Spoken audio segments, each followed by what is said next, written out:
as it relates to oil that is coming from Russia. Is that something that you are prepared to do? And may I ask Mr. Orban a question in regards to that very issue? Sure. We're looking at it because it's very difficult for him to get the oil and gas from other areas. As you know, they don't have the advantage of having sea. It's a great country. It's a big country, but they don't have sea. They don't have the ports. And so they have a difficult problem. There's another country that has that same problem, by the way. But when you look at what's happened with Europe, many of those countries, they don't have those problems, and they buy a lot of oil and gas from Russia. And as they know, I'm very disturbed by that because we're helping them, and they're going and buying oil and gas from Russia. So that question could be really asked maybe more accurately if you talked about many European countries, not Hungary necessarily, because Hungary is in a different position. But many European countries are buying oil and gas from Russia, and they have been for years. And I say, what's that all about, right? Thank you. So that will be one of the issues for today, to explain clearly what would be the consequences for the Hungarian people and for the Hungarian economy not to get oil and gas from Russia, because we are supplied by pipelines. Pipeline is not an ideological or political issue, it's a physical reality, because we don't have port, exactly as the President explained to you. So we will negotiate on that point. It's vital for us anyway. Mr. Orban, there are two pipelines, as I understand it. There's a pipeline from Ukraine and there's a pipeline from Croatia. And my understanding is that the pipeline from Croatia can provide all of Hungary's energy needs. As a result, why would you need an exemption if that's the case? Okay. So when we discuss that issue, you should separate the gas and the oil. On the gas issue, which is very important for us, 90% of the Hungarian households based on heating system based on gas. So we have only one pipeline delivering gas to Hungary, which is the main pipeline, the Turkish one. What we got from Croatia is a very small volume supplementary gas pipeline. Okay, that's gas. Oil is another issue. So oil is coming from the Druzhba pipeline, which is the main supply, and that is a Croatian one, which is the secondary and supplementary pipeline. We would like to convince the Croatian government to enlarge it and make it possible to deliver more. Under these circumstances, it cannot be the main pipeline. It's just supplementary. But later on, with some big investments, it could serve better the interest of Hungary. Yes, please go ahead. Thank you. Many people see this meeting not just as an encounter between two countries, but as the symbol of the strengthening of a new conservative world alliance. Would you agree with that interpretation? And how do you see the future of Europe in the light of leaders like Viktor Orban stand up to Brussels bureaucracy and the globalist agenda? Are you from Hungary? Yes, I am. I figured. The fact is that he's a great leader, and he's respected all over, not necessarily liked by some of the leaders, but, you know, those leaders have proven to be wrong. If you look at his stance on immigration and other things, you know, if you look at Europe, they've made tremendous mistakes on immigration. It's really hurting them very badly. He has not made a mistake on immigration. So he's respected by everybody. He's liked by some. And I can tell you, I like and respect. I'm a double. I like and respect him. And that's the way Hungary is being led. They're being led properly. And that's why he's going to be very successful in his upcoming election. May I have a comment on that? You know, language is important because the Anglo-Saxon terminology is different from the European one. So to use categories can create some misunderstanding. So I would like to be clear as much as we can. We are the only government in Europe which considers itself as a modern Christian government. All the other governments in Europe are basically liberal leftist governments. So we try to do something from 2010 which is different from what the others are doing, even at the philosophical level and at the level of practice as well, as just the President described it, like migration.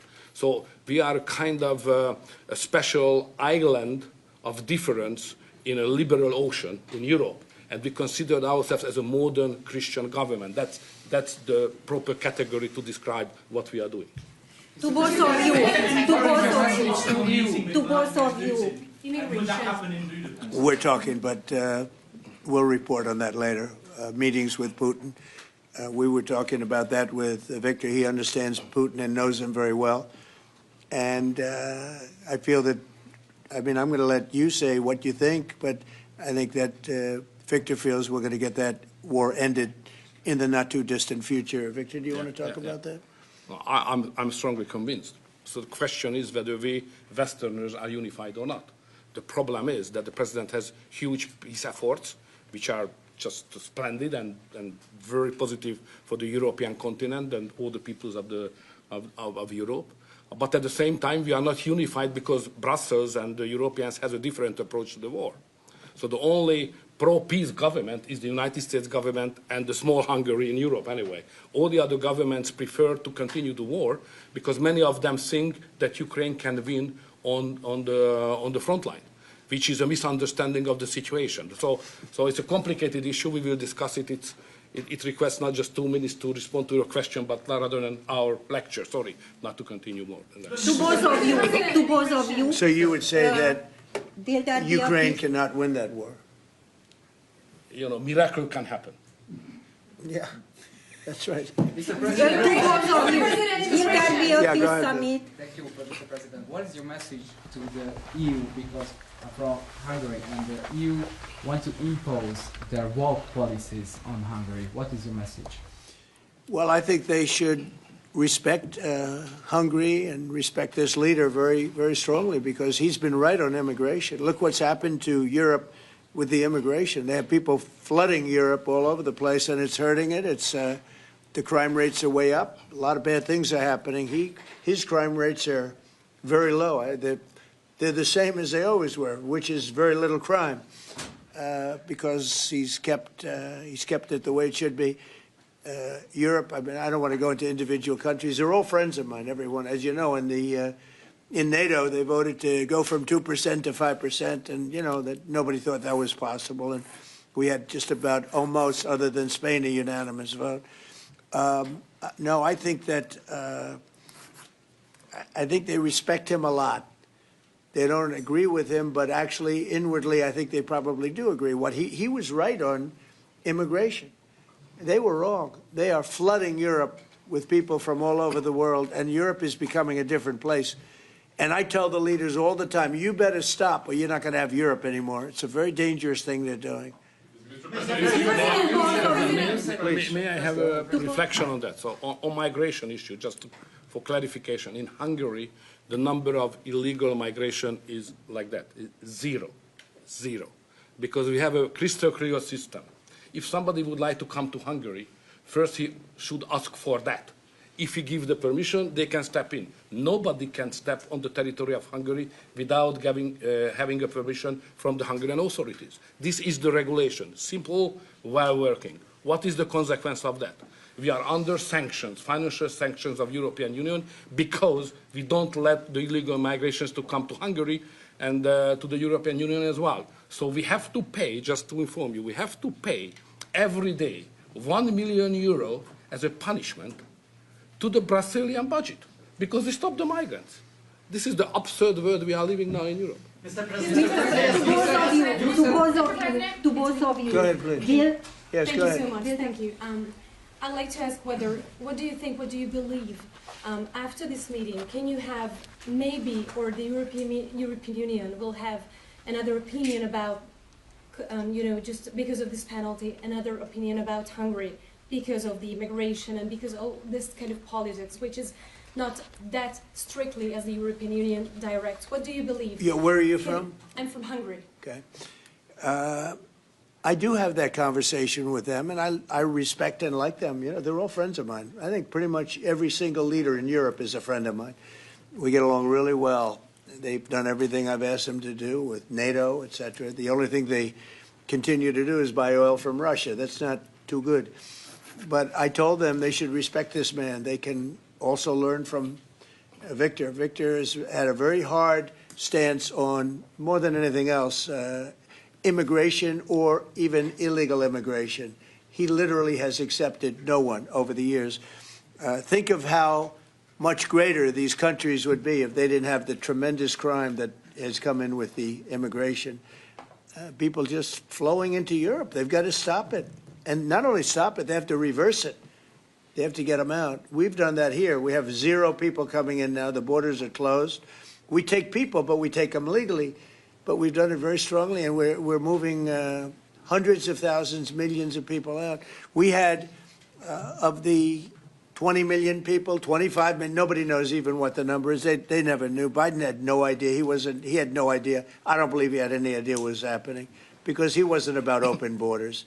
But we had open borders, and we had millions of people come in, and they were coming in from jails. They were coming in from mental institutions. They were coming in as drug dealers. We had 11,888 murderers. Half of them committed more than one murder. We're getting them all out. We're getting them out. He doesn't have that problem, but Europe does have that problem. Other parts of Europe have that problem. So, you know, I tell them all the time, I stick up for Viktor Orban. Not a lot of people do because in many cases they're jealous. They wish they did what he did. They would have no problems if they did what he did. And I have a bigger heart than anybody, but, you know, they've destroyed some of those countries. Some of those countries had no crime 10 years ago, and now they have quite a bit of crime. And I would say that I don't know anything about your crime levels, but I would imagine they're very low. Down. Huh? Very Not down. too high, right? No, it's very down. One of the best in Europe. I had a feeling. Sorry, may I have one remark? Sure, please. No. Just a clarification as well.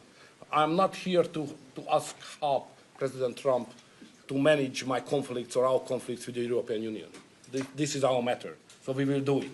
What we need is a golden age, to open a golden age of the United States-Hungarian relationship. That's the biggest help we can get from United States. And maybe Europe too. You know, we can include Europe, but it's going to get more difficult. So inside the European Union, we will manage all of our affairs. To be the most possible humble guy, yeah? But I'm the longest-serving Prime Minister of Europe. I survived all the Prime Ministers who attacked us. And I'm sure we will survive next years as well. So we will manage our conflicts successfully. Mr. President, one question for you, Mr. President, one question for the Prime Minister. Speaking of Europe, last month you said that you would not withdraw U.S. troops from Europe, yet 2 weeks later the Pentagon decided to withdraw significant number of troops from Romania. So have you changed your mind, or the Pentagon ignored your assurance? No, they don't ignore anything that I say. What they do is we make changes. We move. It's the same number, total number, but we move people around. I happen to like the Romanian people. I think they're great people. And Pete, you may want to suggest something right there, please. Absolutely. No, nothing was uncoordinated with the White House. It's all part of the view that we have of Europe, and there will remain troops in Romania, but there's some change in how we rotate and how many we rotate. And the relationship with Romania is very good, right? It's very good, and we've coordinated all this with Secretary General Ruta, throughout EUCOM, throughout our allies. Everyone was notified in advance. The relationship with Romania is very good. The relationship with Europe is very good. I disagree with what Europe is doing having to do with immigration, but I agree with them on many other subjects. We just signed the biggest trade deal ever made with Europe, $950 billion. We were able to do it because of tariffs. It was a deal that was good, very good, but we had a very unfair deal. We were treated very badly before I came into office, but we just signed. It's the single biggest trade deal ever signed. So we have a very good relationship with Europe. Yeah. What is the main dispute with the Russians which prevent the Budapest summit with Putin from taking place? The basic dispute is they just don't want to stop yet. And I think they will. I think it's taken a big toll on Russia, a big toll on both countries, obviously, but it's taken a big toll. They're losing 7,000 soldiers a week. That's a big toll. And between the two of them, divided, you know, with Russia losing more soldiers, actually. But they're both losing a lot of people. And that's the primary thing that, with me, it's not economic, it's not money. In fact, we don't spend any money. We send it to NATO. They pay us for our missiles and for our military and everything else. We don't. It's not a question of money. It was with Biden. He spent $350 billion. He got nothing for it. the war would have never happened. If I were president, the war would have never happened. I think you would agree with that. This war would never have happened if I were president. It's stupid that it happened, but it did happen. I inherited the war, and I think we're going to get it ended not too distant future. Mr. President, Yes, please. So no question that if that time the name of the United States president would have been Donald Trump, there would be no war between Ukraine and Russia. That's clear. But what we are speaking about here is more than that, because without the pressure coming from the United States government, I'm speaking 2022, the Europeans would not take that hard line what they have today on the war.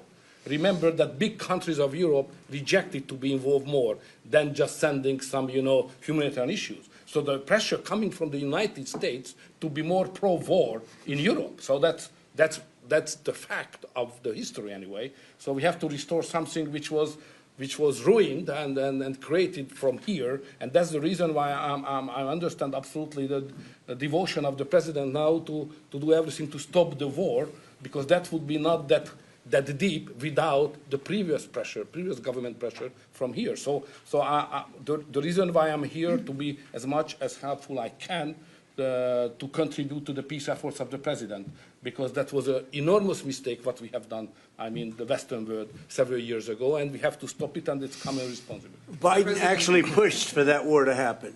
Okay, if you can believe it. Nobody can believe it, but it's one of those things. And now look what happened. Look what's happened to Ukraine. It's a much smaller country. A lot of people are dead. You take a look at it's a whole different world over there, and Russia has not been helped very much by that war either. They lost a tremendous number of soldiers and people. Look, that war should have been a one-week war. I don't know why it's taken. This is 4 years. Should have been 1 week. Should have been over with, but it would have never started. Should have never started. And I would have solved the problem without giving up anything. Ukraine would have remained as is. So there were tremendous mistakes long before I got there. I inherited that mess, and we're getting it solved, along with the 8 wars that we've already ended. Mr. President, What is America's interest cultivating better relations with the EU leader or not? I think I can do both. There's no reason why I can't. I get along well with the European nations. We are still a member of the European Union, so it's easy. Yeah, and by the way, he's a member in good standing, I guess, although they penalize him every once in a while. But he's a member in good standing with the European Union, so he's a member. He's a part of it. But I get along great with him. I get along very well with them. I agree with him on immigration much more than I agree with them. But I agree with, a lot of the things in Europe he also agrees with. But he had a difference, I would say, primarily on immigration more than anything else. And I happen to think he was right, because their whole fabric has changed. You go to some of the countries, they're unrecognizable now because of what they've done. And Hungary is very recognizable. Yes, ma'am. Mr. President. Yes, Mr. President. Will there be a peaceful meeting in Budapest still this year? What do you think? You mean a meeting with President Putin? Yes. You mean in Hungary? Well, I'd like to keep it in Hungary, in Budapest. That meeting, it turned out I didn't want to do that meeting because I didn't think anything was going to be happening of significance. But if we have it, I'd like to do it in Budapest. Yeah, it'd be good. Mr. President, you said many times to support Viktor Orban. Why is it important to win the next election, for example, for the United States, Hungary, and also Europe? Why is it important? Well, I don't know his opponent. I don't know if he has an opponent yet. At some point he will, I guess. We always have opponents, always. Right? Not much of an opponent. But I'll be supportive of him. He's done a fantastic job. We've had a great relationship. The United States, look, we had a country that had no leader. It had an auto pen, illegal auto pen, totally illegal. And that's coming out stronger and stronger. But we had no leader in the United States. Hungary, as an example, had no relationship with the United States, even though we do, billions of dollars in trade with Hungary. Hungary's a big country economically. We do, billions of dollars in trade with Hungary. Why would they give that up? And they gave up so much else. Look, they gave up everything. This country was poorly run. I think if I didn't win the election, we might not have a country, if you want to know the truth, not a recognizable country. but our relationship was immediately good as soon as I won the election, because Viktor is one of the people that's highly respected, and we had a great relationship with Hungary. We do again. That was an easy one. Yeah. Do you and Prime Minister Orban agree on ways to put pressure on President Putin to come to the negotiating table to end the war in Ukraine? I think we agree that the war is going to end. Sometimes people have to fight it out a little bit longer, but I think we agree that the war is going to end in the not too distant future. Do you want to talk about that, Viktor? I have some ideas, and I will present it to the president. How to stop it. Mr. Prime Minister. Mr. President, since you brought up the Walmart Thanksgiving meal, and it is cheaper, but it also contains less. As a portability, Well, I haven't heard that. You're telling me. Who are you with? Who are you with? I'm with NBC News, sir. Fake news. NBC. You're fake news. What a NBC's gone down the tubes along with most of the rest of them. If I ask, why do you think there's such a disconnect between the economy that you're describing day to day and the way many Americans say they're feeling and they're concerned about? Well, they feel better about our country right now, other than the shutdown, obviously, which is caused by the Democrats, could be ended by the Democrats in 2 minutes. They feel much better. We have more jobs. We just set a record on jobs. You do know that. We have more investment in our country than any country in history. We're over $18 trillion as of this moment, and we're going to be maybe at 20 or 21 trillion by the time I finish up my first year. And there's been no country, China, no country in the world that's done anywhere even close to that number. Your friend Biden, as an example, in 4 years was less than $1 trillion. We'll be at 21 trillion in 1 year. So there's no country that was even close to that, and our country was a laughingstock all over the world. We have more jobs, we have more potential than any other country, and frankly, we're the hottest country right now. Viktor said to me before, we're the hottest country anywhere in the world. Think of it. We'll have $21 trillion invested. We have auto plants pouring back in. We have AI pouring back in. We're leading China in AI by a lot. We're leading everybody in every category. There's no category that we're in second place. So I just heard this yesterday that Walmart said that the Thanksgiving was 25% more expensive under Biden. That's a big, to me, that's a big number, because Walmart's respected. I mean, Walmart is Walmart, and, you know, they're giving you prices. So that would mean that the whole series of pricing and costs, you know, the groceries and everything else, it was a con job. It was a con job. Affordability, they call it, was a con job by the Democrats. The Democrats are good at a few things: cheating on elections and conning people with facts that aren't true. It was 25%. Walmart just announced it 2 days ago.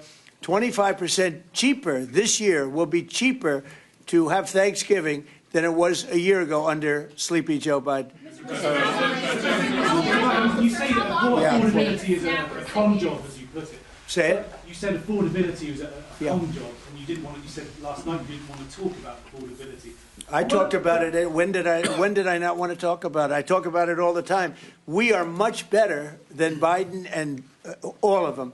Now, just so you understand, do you remember that the Biden administration had the highest inflation in 48 years, but most people say ever recorded? Do you remember that? Right? Do you remember it? Did they have the highest inflation in 48 years? Did they? Just answer me the question. You know the answer. The answer is yes. They had the worst inflation in 48 years. We have almost no inflation. We're down now to 2%, and we'll be at maybe 1%. You want to always stay above 1%, actually. You want a little tiny bit of inflation. We're at a perfect number. They were at the highest level in recorded history, okay? And when you talk about affordability, that one fact. Now, let's talk about the second biggest subject after inflation, energy. We're going to be at $2 gasoline. We're going to be approximately $2 very soon. We're a little bit above $2 right now for gasoline. Now, under Biden, it was $4.50. It even hit $5, but it was $4, $3.50. We're going to be at $2 a gallon. So gasoline's much less. Energy costs are less. When you have energy and when you have gasoline less, everything else follows. It's such a big category. So when you have lower energy prices, which I think you admit we do substantially, that means everything else. So we are the victors on affordability. But if I watched that election, which I was not much involved in, I didn't support Virginia, the candidate, didn't do a lot of support for the other candidates. They asked me about Cuomo, and I said, well, it's a question, do you want a thug or do you want a communist? I mean, that was my response. So I wasn't involved in that stuff too much. But I will say this, if you look at affordability, which they campaigned on, they lied because they talked about, oh, prices are up. No, prices are down under the Trump administration, and they're down substantially. Energy prices are down by 30, 35, 40%. Gasoline is way down. And the other big thing is inflation is way down. The biggest thing is inflation.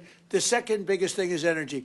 Energy is way down, and what's also down? Gasoline. Also, the biggest thing is inflation, and it's way down. We took over a mess, the highest inflation in recorded history. Some people would say 48 years. I'll take either one of them. But I believe it's the highest inflation in recorded history.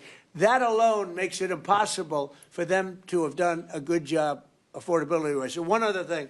When I came into office, Victor, 2 days into office, they were screaming at me about the cost of eggs. I was there for 2 days. Eggs had quadrupled. And I said, listen, I just got here. Let me check it out. And they were right. Eggs had gone up by 3-4 times. Within a period of a few months, we had eggs down to a normal cost. We did a great job on groceries and affordability. The only problem is the fake news. You people don't want to report it. And, in fact, I'd like to ask Caroline. Where's Caroline? I'd like to ask Caroline a question. Where is she? Did she? Uh-oh. She deserted us. She deserted me. Our great Caroline superstar deserted me. Anyway, she's right outside. She was going to talk about, because the fake news yesterday, they talked about that. They said, oh, I don't want to talk about affordability. The reason I don't want to talk about affordability is because everybody knows that it's far less expensive under Trump than it was under Sleepy Joe Biden. And the prices are way down. Caroline? Yes, sir. Could you discuss that question that was asked and how it was asked in such a fake, disgusting manner by the fake news? Yeah, and I just saw it asked again here, and it's very unfortunate that the reporters in this room refuse to address, sir, what you just said, which is that you inherited the worst inflation crisis in modern American history, and you are fixing it in 10 short months, and your entire administration has been tasked with this effort, from Treasury Department to Agriculture Department to the National Economic Council right here at the White House. They are slashing regulation. He signed the largest middle-class tax cut in 6 months. In 6 months, in record time, putting more money back into the American people's pockets. So affordability is what the American people elected this president to do, and he is doing it, and you guys refuse to cover it, and you refuse to cover that the previous administration created the worst unaffordability crisis in American history. And I've been watching the TV all day saying that he doesn't want to talk about affordability. That's what he's working on every day, and that's what this administration is doing. Right now. But you know why they refuse to cover it? Can I because they're fake news, that's why. Go ahead. Can I get her someone? Sure. Caroline, the Prime Minister would like you to work for him in Hungary. Please consider You know what? That's a very good decision you just made. Please don't leave us, Caroline. Yeah, please. You spoke to Republican senators. They do not seem interested right now in getting rid of the filibuster. That's too bad. They're making a big mistake. That's right. No, but they're coming my way. You're right. Wait a minute. The way to do it for the Republicans is to terminate the filibuster. They call it the nuclear option. This is the second form of nuclear. Very good. Very good. This is a good form. This is not a bad form. I would have been in favor of that a long time ago. But you know the Democrats are going to do that. And most of you will admit the Democrats are going to do that. So why aren't we doing it? And I think only a foolish person would be against that, especially when you realize that these are crazed people. These people are absolutely crazed, Trump derangement syndrome, whatever it may be. And I am totally in favor of terminating the filibuster. And we would be back to work within 10 minutes after that vote took place, and lots of other good things would happen. And it doesn't make any sense that a Republican would not want to do that. If they're not going to do seems like you'd have to make a deal with Democrats to end the shutdown. Here's some of the things that we'd pass if we terminated the filibuster. Voter ID, no mail-in voting, no cash bail, no men and women's sports, no welfare for illegals. You could go on and on. This is 2 pages of things we'd do if you did that. Without it, I don't know that you passed anything because you can't deal with them. They're really irrational. They really are. But I was happy to see that a tremendous liability to this country, a woman that made herself rich in this country, Nancy Pelosi, has quit, and she'll be out of here pretty soon. And that I consider that to be a great asset for America, getting her out. Yeah, please go. Are you really going to deal with Democrats? You're not interested in I don't know. We'll see what they have. I mean, we'll see. But they're very destructive for the country. NBC, fake news. I'm not taking you. Go ahead. President, are you worried about it backfiring in the future on Republicans? Should they get rid of the filibuster and then down the road Democrats? Well, you know, normally I would say, well, a little bit. But the reason that I'm not is because if they ever took over power, they'll do it. Look, Joe Manchin and Sinema are 2 people that are no longer in politics because of this issue. They were opposed to what the Democrats wanted to do. They wanted to terminate the filibuster. They were opposed to it. They're no longer in politics. They're gone. The Democrats will do this. So if the Democrats are going to do it, I'm saying Republicans should do it before they get a chance. It's very simple. And if we do it, we will never lose the midterms, and we will never lose the general election, because we will have produced so many different things for our people, for the country, that it would be impossible to lose an election. Are you worried about an AI bubble? No, I love AI. I think it's going to be very helpful. So many things are happening with it, and in addition to which, we're leading China, we're leading the world in AI. We're building massive electric plants that the companies themselves are building for their plant. I've given them the right, because we need so much electricity for that. Just the word is electricity, believe it or not. Double the electricity that we currently have in the country for just the AI plants. And I've allowed those companies to rebuild and build electric plants along with their facility. We're getting approvals done in less than a month, sometimes in 2 weeks, for massive, beautiful, massive buildings. And no, I'm totally in favor of it. I think it's really going to be the wave of the future, and we're leading the world. We're leading everybody by a lot. How long do you think the shutdown will last? Mr. Orban, President, how long do you think the shutdown will last? I don't know. It's up to the Democrats. We voted, the Republicans have voted 14 times to open up the country, and the Democrats have voted 14 times to hurt the country, really. They should approve it, but they might not. That's why I like the fact that we terminate the filibuster. If we terminate the filibuster, the country will be open within 10 minutes after that termination, because we'll take a second vote, which is the opening of the country, and the Republicans will vote to open the country. That's one of the reasons, not the major reason, by the way. I think it's less important than the other things that we get.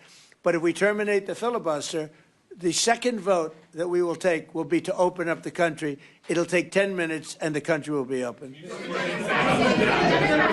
any room for bipartisanship? Because it seems like that's the main purpose of the filibuster, is to create some sort of compromise. So Well, it didn't work, obviously. So how You're do you right. That was encourage the purpose of the filibuster, bipartisanship, but that didn't work. So are you saying the next 3 years in Washington there shouldn't be? Well, no. If the filibuster is terminated, we will have the most productive 3 years in the history of our country. If the filibuster is not terminated, then we will be in a slog with the Democrats, and very little for either party will be done. So it's a good thing. Thank you very much, everybody. Thank you very much. Thanks, guys. Let's go. Thank you. Thanks. Thank you, press. Let's go. Head out. Thank you, guys. Thank you. Thank you, press. Guys, head out. Let's go. Let's go.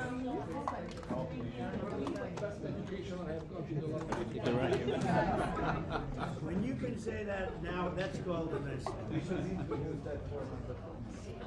Introduce this format at home. Yeah, but our ministers are not able to behave so disciplined. They do.